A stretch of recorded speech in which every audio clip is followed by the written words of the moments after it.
जैसा कि अभी हम देख रहे हैं कि दिल्ली में अब दिवाली सबसे बड़ा त्यौहार है। पूरे हिंदुस्तान में बहुत ही धूमधाम से मनाया जाता है।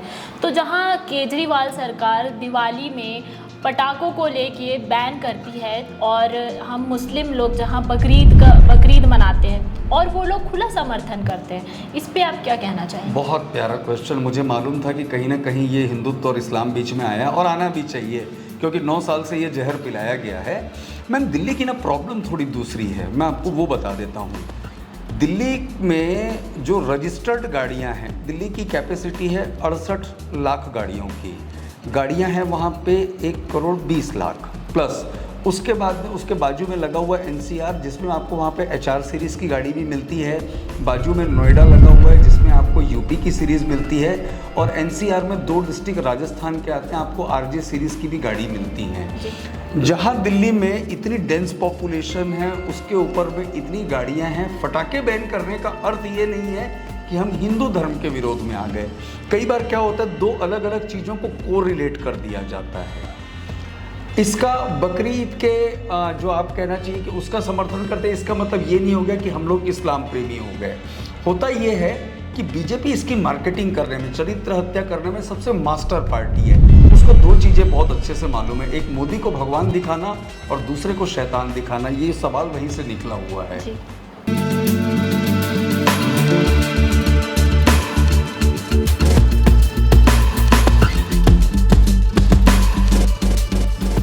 नमस्कार दोस्तों, जय जोहार, जय छत्तीसगढ़। आज हमारे साथ है विजय गुरु बख्शानी जी, जो कि उत्तर विधानसभा से प्रत्याशी है।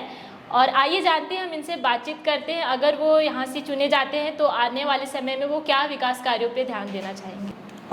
मैम, एक्चुअली मुझे ऐसा आर्थिक नीतियाँ जो केंद्र सरकार की चल रही थी, बहुत ही तकलीफ़दायक आर्थिक नीतियां हैं। ये पल पल इन लोग अपने आप को बदल लेते हैं। ये वो लोग हैं, 2014 के पहले इनके कमिटमेंट हुआ करते थे, अच्छे दिन आने वाले हैं, बहुत हुई महंगाई की मार, 15 लाख खाते में आएंगे। फिर इनका एक गाना हुआ करता था, महंगाई डायन खाए जात है।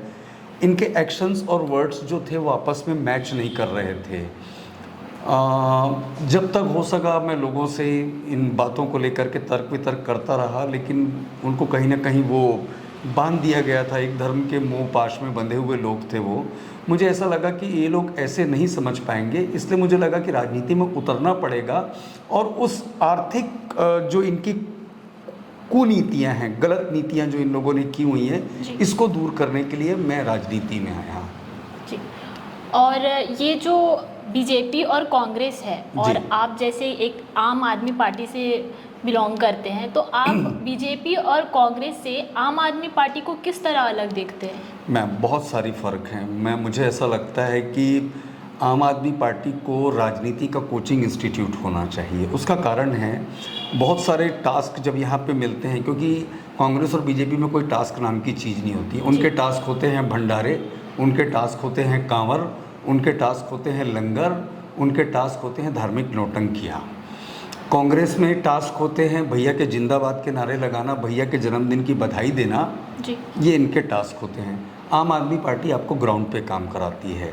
जब वो आपको बोलती है आपको इतने डोर नॉक करने हैं, इतने पॉम्पलेट्स बांटने हैं, इतने मिस कॉल मरवाने हैं, तो राजनीति की प्राइमरी स्कूल या कोचिंग इंस्टीट्यूट कहना चाहिए आम आदमी पार्टी को। और उसकी वजह है कि ये आंदोलन से बना हुआ संगठन और वहाँ से निकला हुआ राजनीतिक दल है, इसलिए इनकी काम करने की जो शैली है वो कांग्रेस और भाजपा के मुकाबले में अलग है। अगर जब मैं राजनीति ज्वाइन किया था, छत्तीसगढ़ के परिप्रेक्ष्य में आप इसको देखेंगी तो मेरे पास में आम आदमी पार्टी के अलावा 2 विकल्प और थे। मैं चाहता तो मैं कांग्रेस में भी जा सकता था, मैं चाहता तो भाजपा में जा सकता था, अगर मेरा उद्देश्य सिर्फ राजनीतिक स्वार्थ साबित करना होता तो। लेकिन केजरीवाल में ना एक फाइटर स्पिरिट है।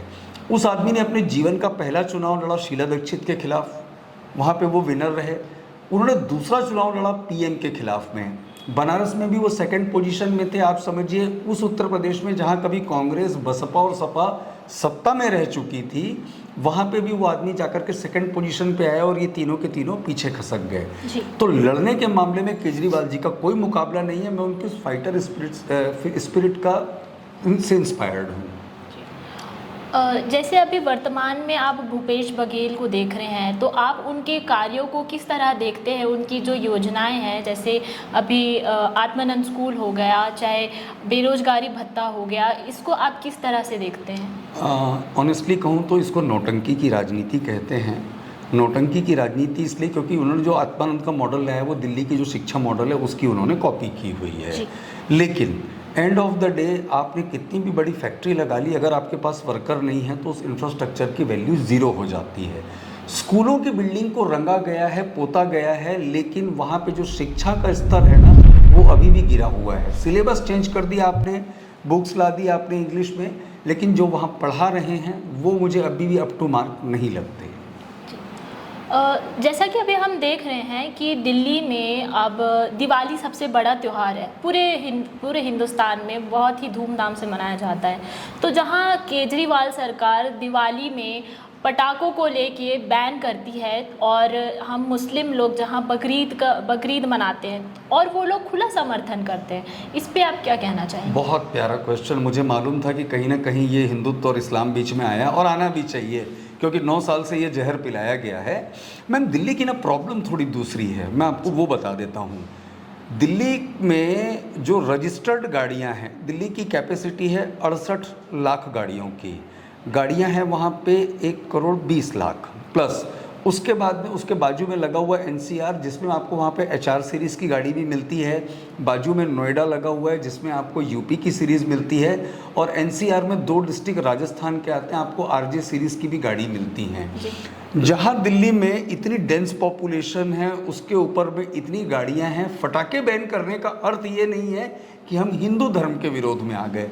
कई बार क्या होता है, 2 अलग अलग चीज़ों को कोरिलेट कर दिया जाता है। इसका बकरीद के जो आप कहना चाहिए कि उसका समर्थन करते हैं, इसका मतलब ये नहीं हो गया कि हम लोग इस्लाम प्रेमी हो गए।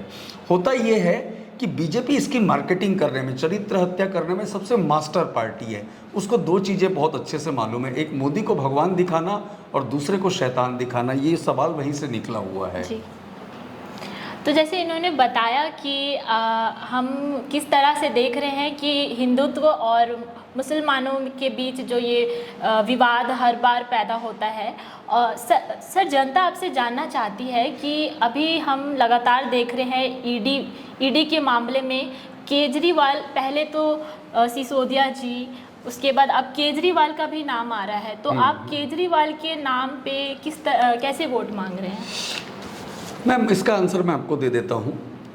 आम आदमी पार्टी के पास में 2 ही नीतियाँ थी, स्वास्थ्य और शिक्षा की। जी। और 2 मंत्री जो पहले अंदर हुए, वो स्वास्थ्य मंत्री सत्येंद्र जैन जी का नाम आया, सेकंड में शिक्षा मंत्री थे हमारे मनीष सिसोदिया, इन 2 को किया गया। उसके बाद में हमारे फायर फाइटर थे संजय सिंह, जो आदमी राज्यसभा में खुला चैलेंज, बहुत अच्छे वक्ता हैं, दिलेरी से बोलते हैं, गुस्से में रहते हैं, कोई 2 मत, तरीका होता है सबका अपना अपना, घेरने में कोई कमी नहीं करते। तो जहाँ पे मोदी जी अनकंफर्ट हो जाते हैं ना, तो उनके पास में हथियार है।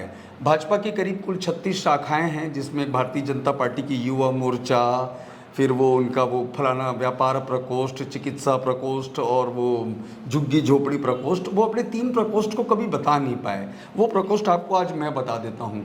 एक प्रकोष्ठ है भाजपा ईडी प्रकोष्ठ, एक है भाजपा सीबीआई प्रकोष्ठ और एक है भाजपा आईटी प्रकोष्ठ। तो वो अपने उन प्रकोष्ठों का उपयोग करते हैं। अभी सैया बहे कोतवार अब डर काहे का, वो बैठे हैं ऊपर में, तो वो उन तीनों प्रकोष्ठों का उपयोग कर लेते हैं। अब केजरीवाल का नाम आएगा नहीं आएगा, लेकिन उसके पहले उन्होंने अपने आईटी सेल में अंधभक्तों के थ्रू इसको वायरल किया कि अगली बारी केजरीवाल की है।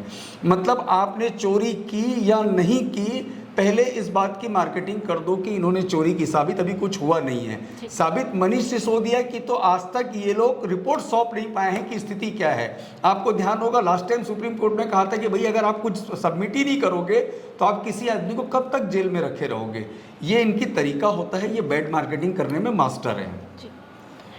जैसा कि इन्होंने बताया, और सर, जनता जानना चाहती है कि आप छत्तीसगढ़ सरकार को किस तरह से देखते हैं। जैसे दिल्ली में ये छत्तीसगढ़ में अभी हम फिलहाल देख रहे हैं कि आत्मानंद स्कूलों के लेके योजनाएं निकली हैं और बच्चों को अच्छी शिक्षा प्राप्त हो, ऐसा बनाया जा रहा है योजना।